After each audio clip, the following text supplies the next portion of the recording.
kasih Pak Rafiq, dan saat ini kita akan ke Pak Bapak Nursena yang akan menjelaskan dalam konteks Alkitab ya, dan mungkin bisa menjelaskan juga beberapa hal yang berkaitan. Silakan Pak Bambang. Yang pertama-tama tentang bagaimana setiap agama itu meyakini pewahyuannya masing-masing. Saya kira mau saya sampaikan, setiap agama itu jangan hanya dibatasi pada agama-agama Semitik, artinya Yahudi, Kristen, dan Islam. Ide tentang revelation, tentang wahyu itu ada dalam semua agama. Karena mereka mencoba untuk menekankan bahwa apa yang terjadi dalam konteks dunia ini dan kini, ya, artinya di sini dan kini, itu sesungguhnya tidak terbatas pada aspek kesementaraan, tetapi selalu ada hubungannya dengan dunia yang ilahi, dan itu yang disebut dengan wahyu yang diterima oleh para nabi, atau dalam Hinduisme itu para resi, atau dalam Buddhisme itu adalah Buddha. Pertanyaannya, kenapa kalau Buddha menerima pencerahan dari pohon Bodhi yang disebutkan dalam parita-parita suci Buddhis, atau para resi yang mendapatkan dawuh suci dari Sang Hyang Widi itu tidak pernah benturan dengan Islam atau Kristen? Karena istilahnya tidak mirip sama sekali. Tidak ada kata nabi di sana, tidak ada kata wahyu atau rasul di sana, tidak ada. Karena Islam, Yahudi, dan Kristen sama-sama mengenal terminologi nabi, maka terjadi tabrakan.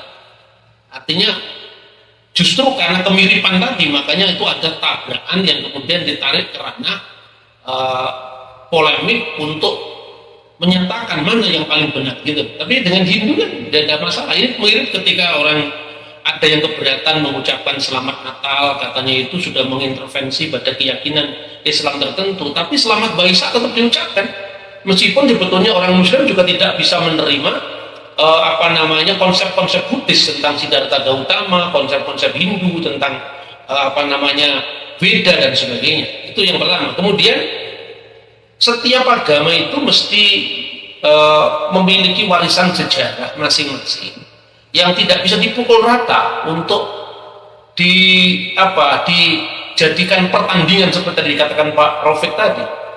Perbandingan bukan pertandingan. Jadi kalau kita dalam posisi memahami keyakinan orang lain dengan penuh respek, tidak berarti dalam posisi meyakini, itu yang penting. Tetapi makanya di dalam konteks ilmu perbandingan agama itu ada mencari paralelisasi, dan itu sudah lama sebetulnya dikembangkan ya, sejak zamannya Pak Mukti Ali, kemudian juga buku-buku yang sudah diterjemahkan, misalnya Mustafa Mahmud Ayub, kemudian Sayyid Husin Nasir. Kalau di kalangan pemikir-pemikir Islam, di kalangan pemikir-pemikir Kristen pun juga banyak yang mencoba menggambarkan paralelisasi. Dan paralelisasi itu tadi kalau ditanyakan Pak Rafiq, apakah di Kristen juga ada orang yang dalam posisi memahami agama lain dianggap seolah-olah kita meyakini agama lain? Ada, saya termasuk saya yang dituduh. Jadi seolah-olah kalau saya penuh respek mendengarkan orang Buddhis atau orang Muslim, dianggap nih Pak Bambang itu tidak jelas pemihaannya di mana. Agama yang pemahaman seperti ini yang sebetulnya juga terjadi gitu. Itu makanya kemudian ketika ada celah dikit, misalnya saya sedang berbicara tentang Islam Kristen, tidak tahu konteksnya apa, langsung dipotong, di framing, jadikan judul YouTube laku seperti itu. Nah makanya saya sekarang sangat hati-hati ketika ditanya-tanya itu. Saya tidak tahu, karena era medsos seperti ini kan ya liar ya. Nah itu juga tentang istilah-istilah keagamaan itu kan muncul dalam konteks ruang dan waktu yang tidak bisa dipukul rata ketika memahami agama lain. Misalnya ya, saya ingin sampaikan misalnya istilah putra Tuhan. Itu sesungguhnya istilah ini dalam Yudaisme, dalam Kristen ada semua itu. Bahkan ketika orang Yahudi itu berdoa kepada Tuhan dengan ucapan Avinu Malkinu, Bapa kami, Raja kami, itu tidak dalam posisi untuk meyakini bahwa Tuhan itu melahirkan secara fisik, itu sama sekali tidak ada. Nah, dengan catatan, sekalipun juga orang Yahudi menolak klaim Kristen bahwa Yesus itu adalah putra spesifik Tuhan yang disebut monogenes patros, liwahidi minal ab, dalam Alkitab terjemahan bahasa Arab, satu-satunya yang mewahyukan diri ilahi, karena firman Allah menyatakan siapa Allah, itu kalau dalam konteks Kristen. Tetapi secara etimologi antara Yudaisme dan orang Kristen tidak berbeda dalam hal mengatakan bahwa Tuhan itu adalah Bapa setiap orang. Nah, cuma ketika itu ditarik secara eksplisit oleh orang Kristen sebagai Bapa dalam Yesus, kemudian Yahudinya keberatan. Tapi saya ingin membatasi dengan kata Putra Tuhan di sini. Di sini ungkapan yang lazim diterima, bahkan doa Bapa kami ya dalam iman Kristen itu sesungguhnya bisa dilacak dari doa Kadis Yahudi. Nah, doa itu memang diucapkan dalam bahasa Aram seperti bahasanya Yesus ya. Dan ungkapan Avinu Seba Semayim, Bapa kami yang di surga, itu bukan ungkapan khas Kristiani. Nah, oleh karena itu ketika kemudian ini perjumpaan dengan Islam, ketika misalnya dalam surat At-Taubah itu kan disebutkan bahwa orang-orang Yahudi mengatakan Uzair itu Ibnullah, putra Allah, dan Al-Masih itu adalah putra Allah. Itu kemudian ada Rabi Yahudi di abad pertengahan yang istilahnya mengkoreksi. Mereka berbohong tentang kami gitu, kalau nggak salah Rabi Rasid. Tetapi posisi Muhammad itu sama dengan posisi Yesus bagi orang Yahudi yang mainstream, artinya ya nabi palsu, seperti Yesus juga adalah nabi palsu. Itu posisi Yahudi. Meskipun dikatakan bahwa sekarang ini kan banyak orang-orang Yahudi yang sudah mengembangkan dialog lintas agama semitik ya, seperti di WCC, Dewan Krisis Dunia itu ada komisi dialog dengan Yahudi, tentu mengembangkan sikap yang lebih respect terhadap Kristen dan juga terhadap Islam. Nah, dari situ kemudian tanpa kita mengakui posisi sejarah masing-masing, itu saya kira akan menjadi debat kusir. Jadi misalnya ketika surat At-Taubah itu bicara tentang Uzair itu putra Allah, Uzair itu Ezra. Orang Yahudi mengatakan tidak pernah kami mengatakan Ezra itu putra Allah. Tetapi kalau ditarik pada konteksnya, yaitu konteks di zaman Nabi, akan ketemu karena memang ada orang Yahudi yang seperti itu. Nah, seperti itu, sudah jadi mesti dikembalikan kepada konteks historisnya. Dan juga teks itu sendiri berbicara bukan dalam konteks adanya sembahan, tetapi adanya arbabun min dunillah, jadi roh-roh atau orang yang punya otoritas selain daripada Allah, dan itu dikaitkan dengan mereka menjadikan rahib-rahib mereka dan pemimpin-pemimpin agama mereka menjadi roh di samping Allah. Jadi ketundukan ketaatan yang semestinya hanya kepada Allah itu diberikan kepada pemimpin agama mereka. Jadi ini masih bisa diurai seperti ini. Begitu juga tentang posisi iman Kristen. Banyak orang itu hanya mengatakan itu Yesus Tuhan, maka ini bertentangan dengan tauhid misalnya. Nah, ungkapan Tuhan dan Allah itu dalam iman Kristen terbedakan dengan baik. Jadi ketika orang Kristen menyebut firman itu bersama-sama dengan Allah dan firman itu adalah Allah, dan firman dalam konteks Yesus ini bukan sekedar kalam dalam pengertian kata-kata verbal, tapi dalam makna logos.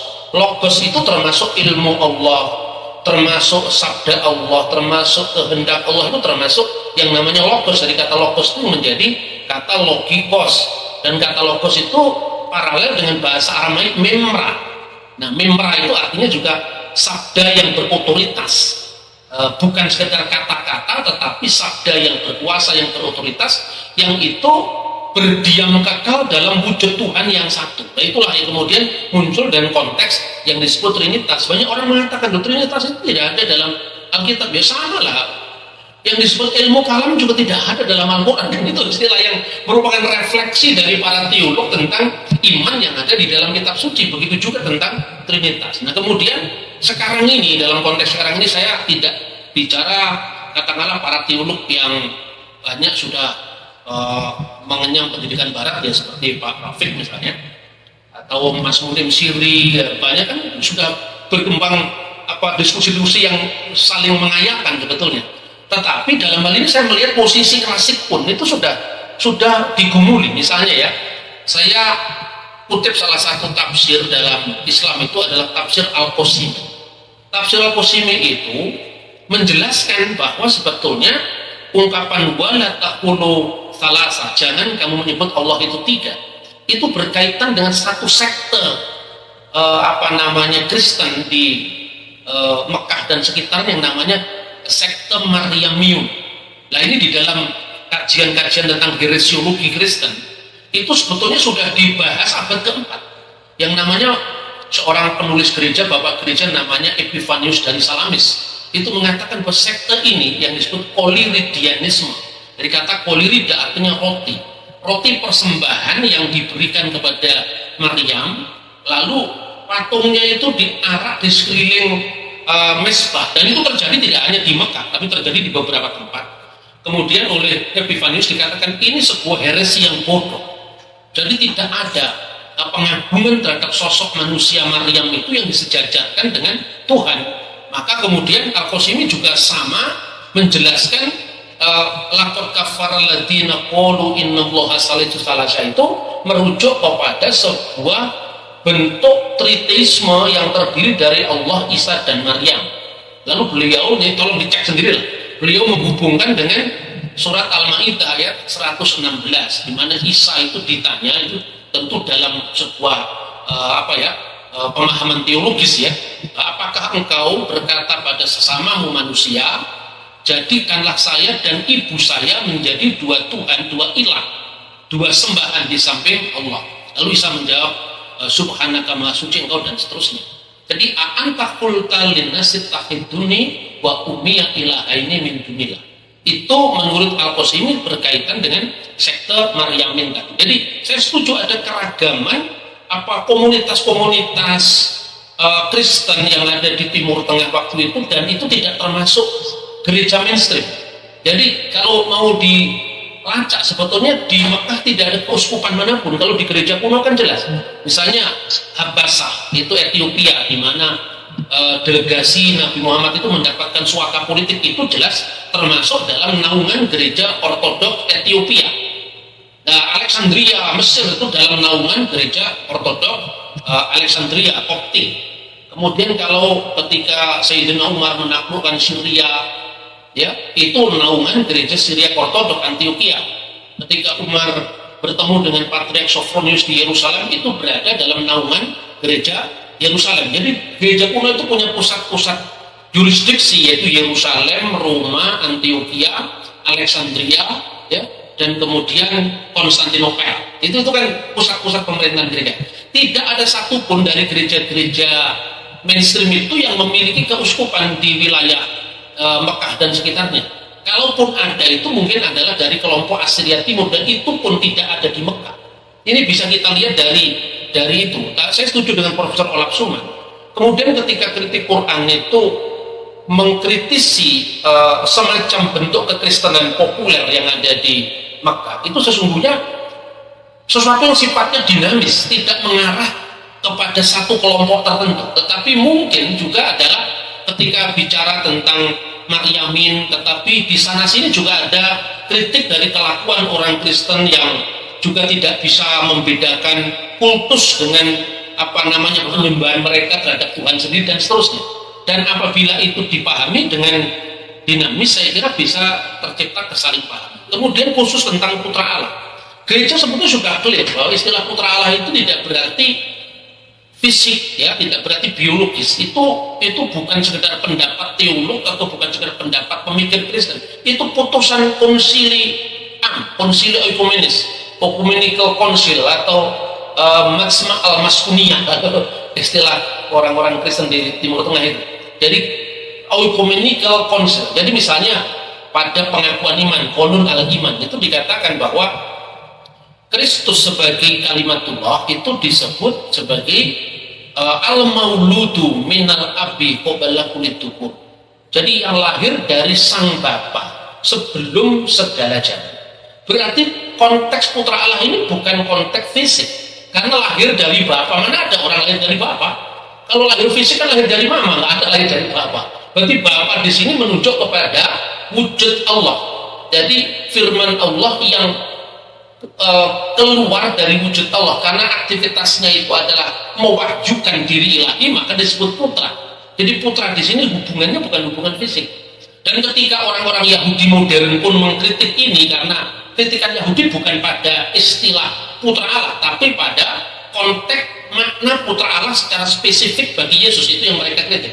Tetapi sesungguhnya naskah-naskah Qumran misalnya, ya, di situ ada gambaran Mesias yang beragam. Dalam Yudaisme pra runtuhnya Baitul Maqdis, jadi beragam itu misalnya sekte SN, Itu dalam salah satu naskah di gua keempat itu jelas ada ungkapan yang sebetulnya sejajar dengan konsili gereja tadi, yaitu im yolid el et Mesiah, ketika Allah melahirkan Mesiasnya.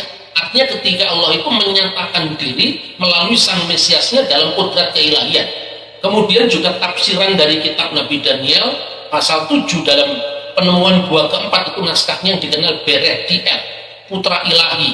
Itu disebutkan Bereh di El Yetamar Ubar Elyon Hikronet. Mereka akan menyebutnya dengan putra Allah, dan mereka akan memanggilnya dengan putra yang maha tinggi. Itu ada dalam teks-teks Yudaisme. Makanya kemudian ada perubahan ya, namanya Martin Buber, teolog Yahudi, itu memahami bahwa Qumran itu adalah bagian dari komunitas Yahudian sebelum mengalami pembakuan dari Yudaisme rabbinik di abad kedua. Dan kekristenan termasuk salah satu varian dari Yudaisme tadi. Dan sekarang ini perkembangannya di Indonesia bukan hanya debat Islam Kristen, sekarang juga mulai ada orang Kristen yang masuk agama Yahudi dan kemudian mengatakan Alkitab Kristen itu membaca Alkitab Yahudi. Itu sudah mulai ada sekarang. Jadi kadang-kadang kalau saya mencermati itu ya lucu juga. Jadi bagaimana agama kok bisa dijadikan apa ya, alat perang begini. Jadi ini bukan Indonesia yang seperti menurut saya. Kita yang masih memiliki kesadaran tentang kemajemukan, mesti kita harus menyuarakan bahwa kalau kita dalam posisi tidak sama, tetapi harus bisa bersama-sama. Terima kasih.